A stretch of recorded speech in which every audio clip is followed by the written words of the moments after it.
राम करे सो मेरे भैया राम करे सो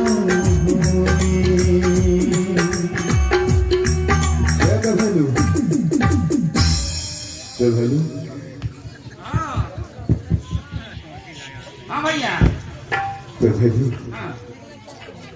अरे देखा ना मुन्ना देखा करा कहीं ना रो बताऊँ हमें समझ में नहीं हो कि हम क्या करें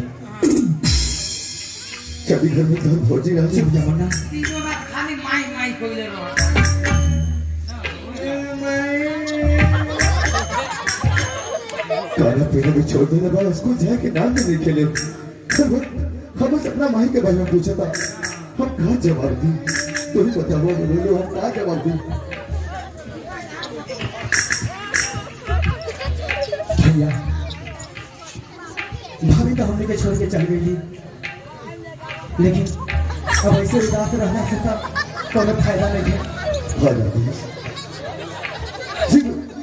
जब ये घर में घर भौजी रहने तो सभी क्यों के हंसावत के नावत रहती हाँ भैया लेकिन आज ये घर के छोड़ के चल गई तो सब क्यों के रुला के चल गई रमेश तो ही बतावा अब हम क्या करें मुन्ना की बड़े दिन पर दिन अगर हाथ बिगड़ जाता यही से हम रोहन से एक बात पहुंचाते हैं भैया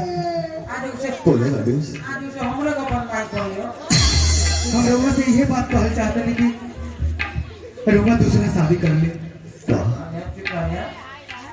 हरी कैसे बात कर रहा बड़ा हर बहुत अच्छी तरह से मालूम है कि हम घर भौजी के सर पे हाथ रख के कसम खैले हैं कि प्रसन्न मिलने के बाद में हम दूसरी शादी ना करें जब गांव के समाज के लोग क्या कहे हर मास्टर के महल के मतलब 4 दिन ना भाई खुद अपना शादी के बारे में सोच रहे बारे अगर ये बात अगर